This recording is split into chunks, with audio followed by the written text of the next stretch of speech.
Okay students, अज असी गल करांगे राइटिंग टास्क 1 एकेडमिक बारे जिहदे विच असीं एक टाइप डिस्कस करांगे बारग्राफ। बहुत सारे स्टूडेंट्स नूं बारग्राफ नूं मैनेज करन विच प्लान करन विच बहुत सारियां प्रॉब्लम्स आउंदियां ने।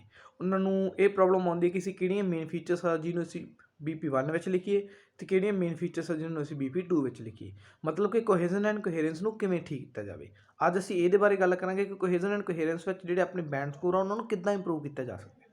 बेसिकली देखा जाए तो दो टाइप के जोड़े बारग्राफ वो सूँ क्वेश्चन में देखने को मिल सकते हैं पेपर में, जिन्होंने कह सकते हैं वर्टिकल बारग्राफ, दूसरा होंगे हॉरिजेंटल बारग्राफ। दोनों में कोई डिफरेंस नहीं होंगे, जस्ट कि उन्होंने देखने का जो नज़रिया वो अलग अलग होंगे।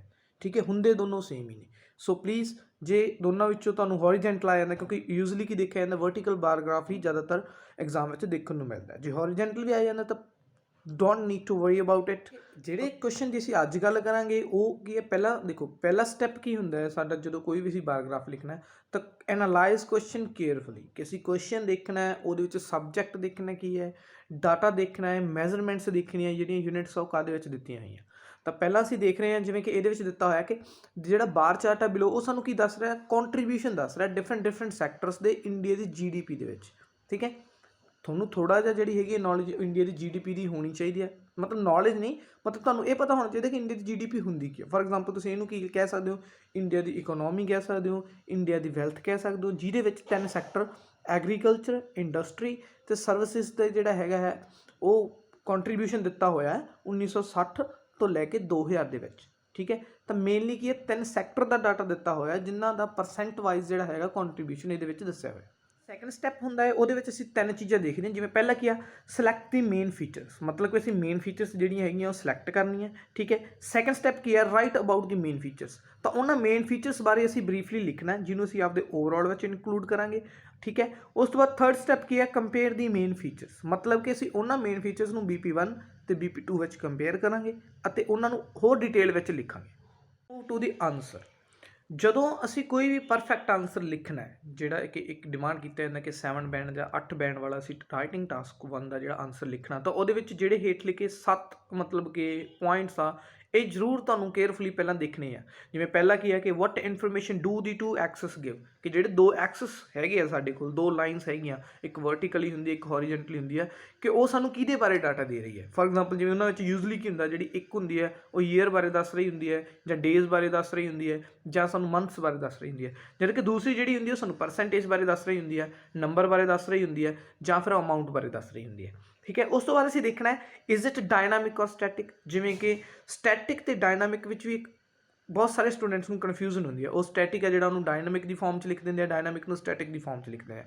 तो दूसरी जिहड़ी साडी चीज़ असीं ये देखना है कि डायनामिक है कि स्टैटिक है, क्योंकि जिहड़े डायनामिक है उहदे विच जिहड़े सेंटेंसिस बनदे हुंदे आ वो इनक्रीज डिक्रीज ऐदां दे बनदे हुंदे आ, क्योंकि उहदे विच जिहड़ा हैगा टाइम है वो स्टेबल नहीं हुंदा। स्टैटिक विच टाइम स्टेबल हुंदा, जिहदे करके उहदे जिहड़े सेंटेंसिस हुंदे आ उहदे च कंपैरिजन ऐदां हुंदा कि more than, less than, double, half, ऐदां दा। ठीक है, उस तो बाद तीजी चीज़ असीं देखनी हुंदी कि यूनिट्स ऑफ मैजरमेंट्स किहड़ियां दित्तियां होईयां। ठीक है, what are the units of measurements, मतलब कि परसेंटेज दित्ती हुई है, अमाउंट दिता होया, नंबर दिता होया, किद्दां दी जिहड़ी हैगी सानूं मैजरमेंट्स दित्तियां होईयां। उस तो नैक्सट है कि what are the time periods. Time periods भी बहुत इंपॉर्टेंट रोल प्ले करता है तुहाडी ग्रामैटिकल रेंज एंड एक्यूरेसी नूं इंप्रूव करने विच। बहुत सारे स्टूडेंट की करते हैं, वो डाटा जिहड़ा हुंदा पास्ट दा दित्ता हुंदा है, बट वो की करते हैं उहनूं प्रेजेंट विच लिख दिंदे आ। तो टाइम पीरियड देखना भी बहुत ज़्यादा जरूरी हुंदा है। उस तो बाद what can you learn from the title and any labels. कई बार की हुंदा है कि टास्क 1 विच होर लेबल जिहड़े हैगे आ वो सानूं दित्ते हुंदे आ। ठीक है, जिन्होंने असीं इग्नोर कर दिंदे आ। फॉर एग्जांपल कई बार उत्थे कोई साइन बनिया हुंदा, नाल उहदे नाम दित्ता हुंदा कि ये साइन नूं आ, तो फिर वो जिहड़े साइन आ सी वो भी कोई लेबल दित्ता होया, तो please read them carefully. Okay, next point is what is the most obvious trend. तो ऑबवियस ट्रेंड जिन्ना तुसीं बारग्राफ नूं दूर करके देखोगे तुहानूं ट्रेंड ज़्यादा पता लगणगे कि ऑबवियस ट्रेंड की है, इनक्रीजिंग है, ज़्यादा ट्रेंड किहड़ा है, इनक्रीजिंग है जां डिक्रीजिंग है, जां फ्लक्चुएशनस जिहड़ियां हैगियां ज़्यादा देखण नूं मिल रही ने। ओके, उस तो बाद लास्ट पॉइंट है जिहड़ा कि are there any notable similarities. तो असीं सिमिलैरिटीज़ देखनी है कुछ कि कोई डाटा हैगा जिहदे विच सिमिलैरिटीज़ है, कि कोई डाटा हैगा जिहड़ा सिमिलर वे च इनक्रीज हो रहा है जां सिमिलर वे च डिक्रीज हो रहा है। Okay okay students, let's move to the question. Okay, जिवें कि अज वाला जिहड़ा क्वेश्चन है इहदे विच की है contribution as percentage of India दी GDP विच 3 सैक्टर है, एग्रीकल्चर, ਇੰਡਸਟਰੀ ਐਂਡ ਸਰਵਿਸਿਜ਼ ਜਿਨ੍ਹਾਂ ਦਾ ਹੈਗਾ ਕੰਟਰੀਬਿਊਸ਼ਨ ਦਿੱਤਾ ਹੋਇਆ। ਤਾਂ ਅਸੀਂ ਮੇਨ ਫੀਚਰ ਪਹਿਚਾਨਣ ਲਈ ਕੀ ਕਰਾਂਗੇ, ਅਸੀਂ ਪਹਿਲਾਂ ਐਗਰੀਕਲਚਰ ਨੂੰ ਦੇਖਾਂਗੇ। ਜਿਵੇਂ ਕਿ ਤੁਸੀਂ ਐਗਰੀਕਲਚਰ ਨੂੰ ਦੇਖ ਰਹੇ ਹੋ ਕਿ 1960 ਵਿੱਚ ਇਹ ਕਿੰਨੇ ਤੇ ਆ 62 around 62 okay, and then in 1970 it is around 54 okay, and as you can see ਕਿ ਇਹ ਮਤਲਬ ਗ੍ਰੈਜੂਅਲੀ ਕੀ ਹੋ ਰਿਹਾ, ਡਿਕਰੀਜ਼ ਹੋ ਰਿਹਾ। ਤਾਂ ਮਤਲਬ ਜਿਹੜੀ ਇਹਦੀ ਮੇਨ ਫੀਚਰ ਹੈ ਉਹ ਕੀ ਹੈ ਕਿ the contribution of the agriculture sector dropped steadily, ਮਤਲਬ ਕਿ ਹੌਲੀ ਹੌਲੀ ਡਰੋਪ ਹੋ ਰਿਹਾ। ਠੀਕ ਹੈ, ਇਹ ਇਹਦੀ ਮੇਨ ਫੀਚਰ ਹੈ ਐਗਰੀਕਲਚਰ ਦੀ। ਉਸ ਤੋਂ ਬਾਅਦ ਅਸੀਂ ਕੀ ਦੇਖਾਂਗੇ, ਸਰਵਿਸਿਜ਼ ਬਾਰੇ। ਠੀਕ ਹੈ, ਫਿਰ ਸਰਵਿਸਿਜ਼ ਦਾ ਤੁਸੀਂ ਦੇਖ ਰਹੇ ਹੋ ਕਿ ਆਪੋਜ਼ਿਟ ਟ੍ਰੈਂਡ ਫੋਲੋ ਕਰ ਰਿਹਾ ਹੈ। ਜਿਵੇਂ ਐਗਰੀਕਲਚਰ ਗ੍ਰੈਜੂਅਲੀ ਡਿਕਰੀਜ਼ ਹੋ ਰਿਹਾ, ਸੈਕਟਰ ਕੀ ਹੋ ਰਿਹਾ, ਗ੍ਰੈਜੂਅਲੀ ਇਨਕਰੀਜ਼ ਹੋ ਰਿਹਾ। ਠੀਕ ਹੈ, ਤਾਂ ਇਹਦੀ ਜਿਹੜੀ ਮੇਨ ਫੀਚਰ ਹੈ ਉਹ ਕੀ ਹੈ ਕਿ ਕੰਟਰੀਬਿਊਸ਼ਨ ਜਿਹੜਾ ਸਰਵਿਸ ਸੈਕਟਰ ਦਾ increased each decade, with each decade ਕੀ ਹੈ, ਇਹ ਇਨਕਰੀਜ਼ ਹੋ ਰਿਹਾ। ਠੀਕ ਹੈ, ਫਿਰ ਅਸੀਂ ਇੰਡਸਟਰੀ ਹੈ ਜਿਹੜਾ ਉਹਦੀ ਥਰਡ ਮੇਨ ਫੀਚਰ ਦੇਖਾਂਗੇ। ਤੁਸੀਂ ਦੇਖੋਗੇ ਕਿ ਇੰਡਸਟਰੀ ਹੈ ਜਿਹੜੀ ਉਹ 1960 ਤੋਂ ਵਿੱਚ ਕਿੰਨੀ ਸੀਗੀ, around 17 okay, and 1970 around 20 okay. ਤਾਂ ਮਤਲਬ ਕੀ ਹੈ, ਇਹ ਕੀ ਹੈ, ਇੱਥੇ ਵੀ ਸਟੇਬਲ ਰਹੀ ਆ। ਠੀਕ ਹੈ, ਮਾਈਨਰ ਦਾ ਡਿਫਰੈਂਸ ਦੇਖਣ ਨੂੰ ਮਿਲਿਆ। ਉਸ ਤੋਂ ਬਾਅਦ ਤਾਂ ਕੰਪਲੀਟਲੀ ਸਟੇਬਲ ਹੀ ਰਹੀ ਹੈ, ਮਤਲਬ ਸੇਮ ਹੀ ਹੈ 1980 1990 ਐਂਡ 2000 ਵਿੱਚ ਕੀ ਹੈ, ਇਹ ਸੇਮ ਹੈ। ਤਾਂ ਮਤਲਬ ਕਿ ਇਹ ਤਿੰਨ ਮੇਨ ਫੀਚਰਸ ਇਹਨਾਂ ਦੀਆਂ ਕਿ ਜਿਹੜਾ ਐਗਰੀਕਲਚਰ ਦਾ ਜਿਹੜਾ ਡਾਟਾ ਉਹ ਕੀ ਹੋ ਰਿਹਾ, ਡਰੋਪ ਹੋ ਰਿਹਾ ਸਟੈਡਲੀ। ਠੀਕ ਹੈ, ਤੇ ਜਿਹੜਾ ਸਰਵਿਸਿਜ਼ ਦਾ ਸੈਕਟਰ ਮਤਲਬ ਕਿ ਸਰਵਿਸਿਜ਼ ਦਾ ਕੰਟਰੀਬਿਊਸ਼ਨ ਹੈ ਉਹ ਕੀ ਹੋ ਰਿਹਾ, ਇਨਕਰੀਜ਼ ਹੋ ਰਿਹਾ ਈਚ ਡੈਕੇਡ ਨਾਲ। ਤੇ ਜਿਹੜਾ ਥਰਡ ਮੇਨ ਫੀਚਰ ਹੈ ਸਰਵਿਸਿਜ਼ ਦਾ ਕਿਹੜਾ ਹੈਗਾ, ਉਹ ਸੇਮ ਰਿਹਾ, ਸੌਰੀ ਇੰਡਸਟਰੀ ਹੈ ਜਿਹੜੀ ਉਹਦਾ ਕੀ ਡਾਟਾ ਜਿਹੜਾ ਹੈ ਉਹ ਰਿਮੇਨਡ ਸਟੈਟਿਕ ਰਿਹਾ। Okay, as we have planned our answer right, we have planned already ਕਿ ਅਸੀਂ ਕਿੱਦਾਂ ਜਿਹੜੀਆਂ ਮੇਨ ਫੀਚਰਸ ਅਸੀਂ ਪਲੈਨ ਕਰ ਲਈਆਂ। ਉਸ ਤੋਂ ਬਾਅਦ ਜਿਵੇਂ ਕਿ ਤੁਹਾਨੂੰ ਪਤਾ ਹੈ ਕਿ ਇੱਕ ਜਿਹੜਾ ਪਰਫੈਕਟ ਟਾਸਕ 1 ਦਾ ਆਨਸਰ ਆ ਉਹਦੇ ਵਿੱਚ ਕੀ ਹੁੰਦਾ, ਪਹਿਲਾਂ ਇੰਟਰੋ ਹੁੰਦੀ ਹੈ, ਦੈਨ ਓਵਰਆਲ ਲਿਖਦੇ ਹਾਂ ਅਸੀਂ, ਫਿਰ BP1 ਫਿਰ BP2 ਲਿਖਦੇ ਹਾਂ। ਹੁਣ ਅਸੀਂ ਦੇਖਾਂਗੇ ਕਿ ਇੱਕ ਉਹ ਇੰਟਰੋਡਕਸ਼ਨ ਹੈ ਜਿਹੜੀ ਉਹਨੂੰ ਕਿੱਦਾਂ ਬਣਾਇਆ ਜਾ ਸਕਦਾ। ਜਸਟ ਇੰਟਰੋਡਕਸ਼ਨ ਕੀ ਹੁੰਦੀ ਹੈ, ਜਸਟ ਸਿੰਪਲੀ ਰੀਫਰੇਜ਼ ਕਰਨਾ ਹੁੰਦਾ। ਠੀਕ ਹੈ, ਰੀਫਰੇਜ਼ ਕਰਨ ਦੇ ਦੋ ਤਰੀਕੇ ਨੇ। ਪਹਿਲਾ ਤਰੀਕਾ ਇਹ ਹੈ ਕਿ ਅਸੀਂ ਸਿਨੋਨਿਮਸ ਯੂਜ਼ ਕਰਦੇ ਹਾਂ। ਸੈਕਿੰਡ ਕਿ ਅਸੀਂ ਸੈਂਟੈਂਸ ਦੀ ਜਿਹੜੀ ਵੇਰੀਏਸ਼ਨ ਆ ਉਹ ਐਡ ਕਰਦੇ ਹਾਂ। ਜਿਵੇਂ ਕਿ ਅਸੀਂ ਇਹਨੂੰ ਇੱਦਾਂ ਸ਼ੁਰੂ ਕਰ ਸਕਦੇ ਹਾਂ, ਦੀ ਗਿਵਨ ਗ੍ਰਾਫ, ਮਤਲਬ ਗਿਵਨ ਗ੍ਰਾਫ ਕੋਈ ਵੀ ਹੋ ਸਕਦਾ, ਦੀ ਗਿਵਨ ਬਾਰ ਗ੍ਰਾਫ। ਉਸ ਤੋਂ ਬਾਅਦ ਅਸੀਂ ਇਹਨਾਂ ਵਿੱਚੋਂ ਰੈੱਡ ਵਾਲੇ ਵਰਡਸ ਵਿੱਚੋਂ ਕੋਈ ਵੀ ਇੱਕ ਸਿਲੈਕਟ ਕਰ ਸਕਦੇ ਹਾਂ।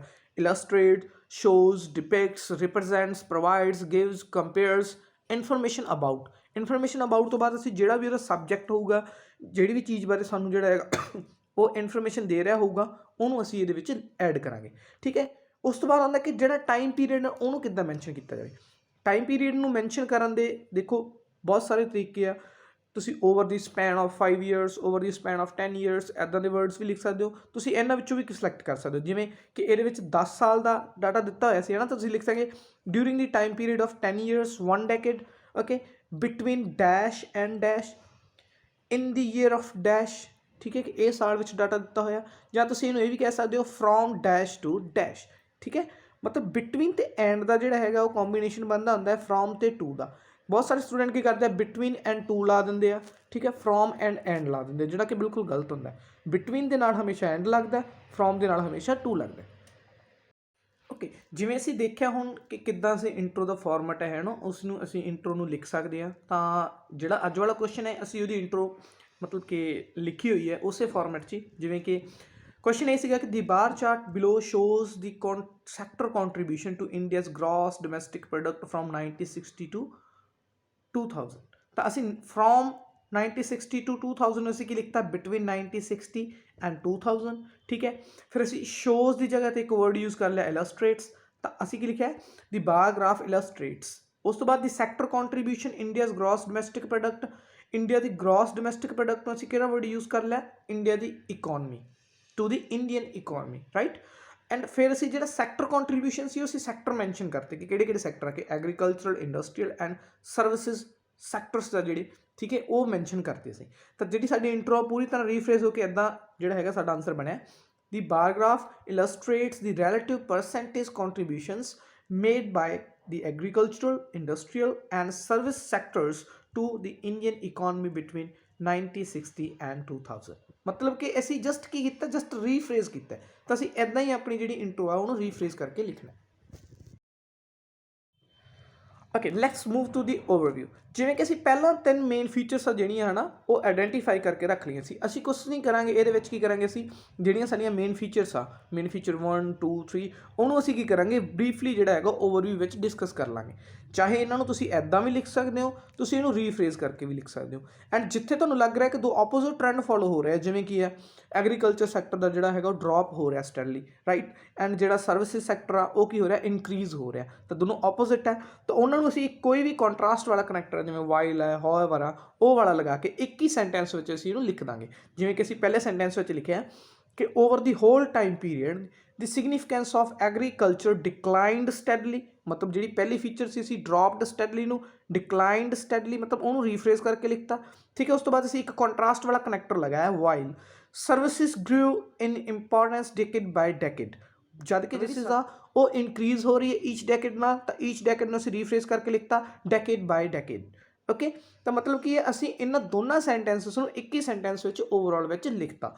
ਉਸ ਤੋਂ ਬਾਅਦ ਅਸੀਂ ਜਿਹੜੀ ਮੇਨ ਫੀਚਰ ਤੀਜੀ ਸੀਗੀ, ਠੀਕ ਹੈ, ਉਹਨੂੰ ਅਸੀਂ ਕੀ ਹੈ ਓਵਰਆਲ ਵਿੱਚ ਉਸ ਤੋਂ ਬਾਅਦ ਇਨਕਲੂਡ ਕਰ ਲਿਆ ਕਿ a different pattern emerged for industry which initially showed a slowly increasing percentage but then plateaued from 1980 onwards, okay। मतलब कि ये जी फीचर है सी कि ये जी इंडस्ट्री रिमेनड स्टैटिक फ्रॉम 1980 टू 2000 है, इनू असीं इनकलूड करता, ठीक है।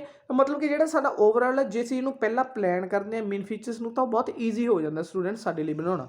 जिवें कि असीं की कीता, कुछ नहीं कीता, वो जिहड़ियां 3 मेन फीचर्स सी उन्हां नूं ब्रीफली असीं की करते इहदे विच इनकलूड करता। As we have done with intro and overall, ਹੁਣ ਅਸੀਂ ਇਹਦੇ ਵਿੱਚ ਕੀ ਦੇਖਾਂਗੇ, ਅਸੀਂ ਦੇਖਾਂਗੇ ਕਿ ਜਿਹੜਾ BP1 ਹੈ ਜਾਂ ਜਿਹੜਾ ਪਹਿਲਾ ਪੈਰਾਗ੍ਰਾਫ ਉਹਨੂੰ ਡਿਟੇਲ ਵਿੱਚ ਕਿੱਦਾਂ ਮੈਂਸ਼ਨ ਕਰਨਾ। ਸਾਡੇ ਕੋਲ 3 ਮੇਨ ਫੀਚਰਸ ਸੀਗੀਆਂ, ਇਹਦੇ ਵਿੱਚ ਅਸੀਂ ਕੀ ਕਰਾਂਗੇ ਕਿਸੇ ਵੀ ਦੋ ਨੂੰ ਜਿਹੜਾ ਹੈਗਾ ਉਹ BP1 'ਚ ਡਿਸਕਸ ਕਰ ਲਾਂਗੇ ਜਾਂ BP2 'ਚ ਡਿਸਕਸ ਕਰ ਲਾਂਗੇ, ਜਾਂ BP1 'ਚ ਇੱਕ ਡਿਸਕਸ ਕਰ ਲਓ। ਸਾਡੇ ਕੋਲ 3 ਹੈ, ਤਾਂ ਅਸੀਂ ਕੀ ਕਰਾਂਗੇ ਇਹਨੂੰ ਇੱਦਾਂ ਮਤਲਬ ਕਿ ਪਲਾਨ ਕਰਾਂਗੇ ਆਪਣੇ BP1 ਨੂੰ ਕਿ ਅਸੀਂ ਜਿਹੜੀਆਂ ਦੋ ਮੇਨ ਫੀਚਰਸ ਸੀ ਉਹਨਾਂ ਨੂੰ ਡਿਟੇਲ ਵਿੱਚ ਅਸੀਂ ਕੀ ਕਰਾਂਗੇ BP1 ਵਿੱਚ, ਯਾਨੀ ਕਿ ਪੈਰਾਗ੍ਰਾਫ 1 ਵਿੱਚ ਅਸੀਂ ਉਹਨਾਂ ਨੂੰ ਡਿਟੇਲ 'ਚ ਡਿਸਕਸ ਕਰਾਂਗੇ। ਜਿਵੇਂ ਸਾਡੀ ਪਹਿਲੀ ਮੇਨ ਫੀਚਰ ਕੀ ਸੀਗੀ ਕਿ ਕੰਟਰੀਬਿਊਸ਼ਨ ਆਫ ਜਿਹੜਾ ਐਗਰੀਕਲਚਰਲ ਸੈਕਟਰ ਆ ਉਹ ਡਰੋਪ ਹੋਇਆ ਸਟੈਡਲੀ, ਹੈ ਨਾ, ਇਹ ਸਾਡੀ ਪਹਿਲੀ ਮੇਨ ਫੀਚਰ ਹੈ।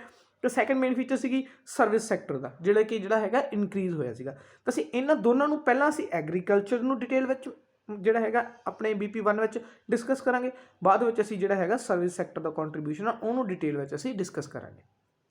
ਐਜ਼ ਯੂ ਕੈਨ ਸੀ, ਹੁਣ ਤੁਸੀਂ ਦੇਖ ਸਕਦੇ ਹੋ ਕਿ ਅਸੀਂ ਜਿਹੜਾ ਐਗਰੀਕਲਚਰ ਦਾ ਪਹਿਲੀ ਮੇਨ ਫੀਚਰ ਸੀ ਉਹਨੂੰ ਡਿਟੇਲ ਵਿੱਚ ਕਿੱਦਾਂ ਡਿਸਕਸ ਕੀਤਾ, ਠੀਕ ਹੈ। ਅਸੀਂ ਪੂਰੀ ਜਿਹੜਾ ਐਗਰੀਕਲਚਰ ਨੂੰ ਡਿਟੇਲ ਵਿੱਚ ਡਿਸਕਸ ਕੀਤਾ। ਜਿਵੇਂ ਅਸੀਂ ਪਹਿਲਾਂ ਕੀ ਲਿਖਿਆ ਕਿ in 1960 agriculture contributed by far the highest percentage of GDP, by far ਦਾ ਮਤਲਬ ਹੁੰਦਾ as compared to, ਠੀਕ ਹੈ, ਕਿ by far highest percentage of GDP ਕਿੱਥੇ ਮਤਲਬ ਕਿ 1960 ਵਿੱਚ ਕੀ ਦੀ ਸੀਗੀ agriculture the, peaking at 62%, but it then dropped in steady increments and to a low of 12% in 2000। मतलब कि ਅਸੀਂ ਐਗਰੀਕਲਚਰ ਨੂੰ 1960 ਤੇ 2000 ਤੱਕ ਡਿਟੇਲ ਵਿੱਚ ਜਿਹੜਾ ਹੈਗਾ ਉਹ ਡਿਸਕਸ ਕਰ ਲਿਆ। ਮਤਲਬ ਉਹ ਜਿਹੜਾ ਸੀ ਪਹਿਲੀ ਮੇਨ ਫੀਚਰ ਸੀ ਉਹਨੂੰ ਡਿਟੇਲ ਵਿੱਚ ਜਿਹੜਾ ਹੈਗਾ ਉਹ ਲਿਖਤਾ ਆਪਣੇ ਮਤਲਬ ਕਿ ਜਿਹੜਾ ਹੈਗਾ ਪੈਰਾਗ੍ਰਾਫ 1 ਆ ਉਹਦੇ ਵਿੱਚ, ਠੀਕ ਹੈ। ਉਸ ਤੋਂ ਬਾਅਦ ਅਸੀਂ ਸੈਕੰਡ ਜਿਹੜੀ ਮੇਨ ਫੀਚਰ ਹੈ ਉਹਨੂੰ ਡਿਟੇਲ ਵਿੱਚ ਡਿਸਕਸ ਕਰਾਂਗੇ।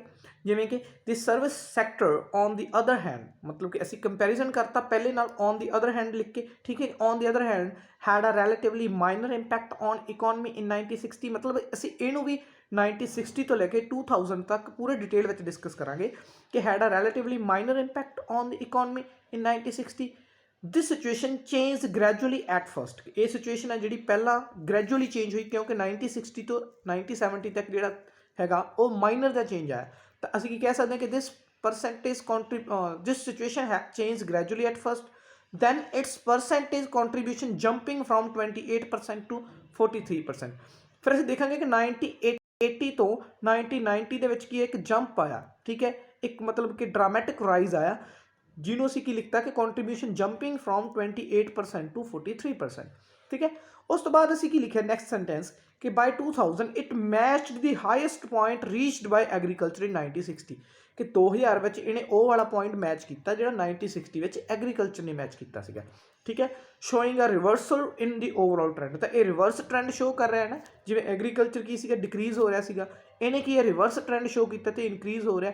ਜਿੱਥੇ ਐਗਰੀਕਲਚਰ 1960 ਵਿੱਚ ਸੀ ਉੱਥੇ ਹੀ ਜਿਹੜਾ ਹੈਗਾ ਸਰਵਿਸਿਜ਼ ਸੈਕਟਰ ਆ ਉਹ ਹੁਣ ਕਿੱਥੇ ਮਤਲਬ ਕਿ 2000 ਵਿੱਚ ਪਹੁੰਚ ਗਿਆ, ਮਤਲਬ ਕਿ ਇੱਕ ਰਿਵਰਸ ਟ੍ਰੈਂਡ ਆ ਜਿਹੜਾ ਉਹ ਇਹਨੇ ਸ਼ੋ ਕੀਤਾ। ਤਾਂ ਅਸੀਂ ਬੇਸਿਕਲੀ ਜਿਹੜੀ ਚੀਜ਼ ਮੈਂ ਤੁਹਾਨੂੰ ਸਮਝਾਉਣਾ ਚਾਹੁੰਦਾ ਸਟੂਡੈਂਟਸ ਇਹ ਹੈ ਕਿ ਅਸੀਂ BP1 ਵਿੱਚ ਕੀ ਕੀਤਾ, ਪਹਿਲਾਂ ਅਸੀਂ ਐਗਰੀਕਲਚਰ ਨੂੰ ਡਿਟੇਲ ਵਿੱਚ ਡਿਸਕਸ ਕੀਤਾ, ਉਸ ਤੋਂ ਬਾਅਦ ਅਸੀਂ ਸਰਵਿਸ ਸੈਕਟਰ ਜਿਹੜਾ ਉਹਨੂੰ ਡਿਟੇਲ ਵਿੱਚ ਡਿਸਕਸ ਕੀਤਾ। ਮਤਲਬ ਕਿ ਦੋ ਜਿਹੜੀਆਂ ਮੇਨ ਫੀਚਰਸ ਸੀਗੀਆਂ ਉਹਨਾਂ ਨੂੰ ਅਸੀਂ ਡਿਟੇਲ ਵਿੱਚ ਡਿਸਕਸ ਕੀਤਾ।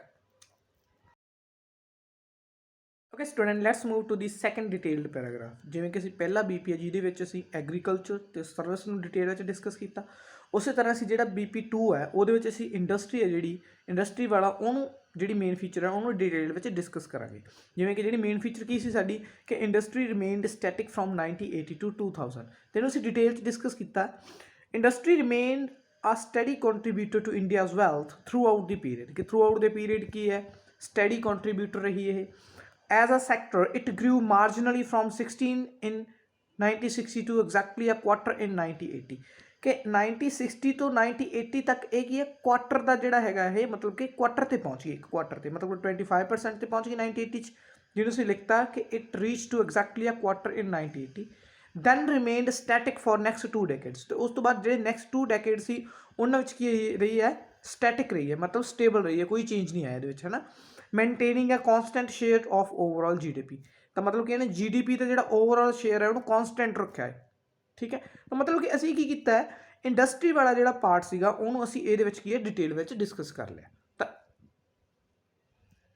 ਅਸੀਂ ਜਿਹੜਾ ਹੈਗਾ ਵੀਡੀਓਜ਼ ਵਿੱਚ ਮਤਲਬ ਕਿ ਸੈਂਪਲ ਆਨਸਰ ਵੀ ਅਟੈਚ ਕੀਤਾ ਹੈ, ਜਿਵੇਂ ਜਿਵੇਂ ਅਸੀਂ ਪਹਿਲਾਂ ਡਿਟੇਲ ਮਤਲਬ ਕਿ ਸਟੈਪ ਵਾਈਜ਼ ਸਟੈਪ ਉਹਨਾਂ ਨੂੰ ਲਿਖਿਆ, ਜਿਵੇਂ ਪਹਿਲਾਂ ਇੰਟਰੋ ਲਿਖੀ, ਫਿਰ ਓਵਰਆਲ ਲਿਖਿਆ, ਉਸ ਤੋਂ ਬਾਅਦ BP1 ਲਿਖਿਆ, BP2 ਲਿਖਿਆ, ਤਾਂ ਅਸੀਂ ਇਹਨੂੰ ਕੰਬਾਈਨ ਕਰਕੇ ਇੱਕ ਸੈਂਪਲ ਆਨਸਰ ਵੀ ਦਿੱਤਾ ਹੋਇਆ, ਜਿਹਨੂੰ ਤੁਸੀਂ ਦੇਖ ਸਕਦੇ ਹੋ ਕਿ ਇੱਕ ਪਰਫੈਕਟ ਸੈਂਪਲ ਆਨਸਰ ਕਿੱਦਾਂ ਅਸੀਂ ਜਿਹੜਾ ਹੈਗਾ ਇਹ ਸਟੈਪ ਬਾਈ ਸਟੈਪ ਹੈ ਜਿਹੜਾ ਹੈਗਾ ਉਹ ਬਣਾ ਸਕਦੇ ਹਾਂ। Thank you. Okay students, if you find this video useful and want to learn more about what is static, what is dynamic, how to form sentences about task 1, then kindly like the video and subscribe our channel. You can also install our app IELTS Writing Booster if you want to get evaluation of your writing. Kindly submit your answers over there, and also follow us on Instagram IELTS Writing Booster. That is our Instagram page name. Thank you. Kindly install our app and follow us on Instagram too.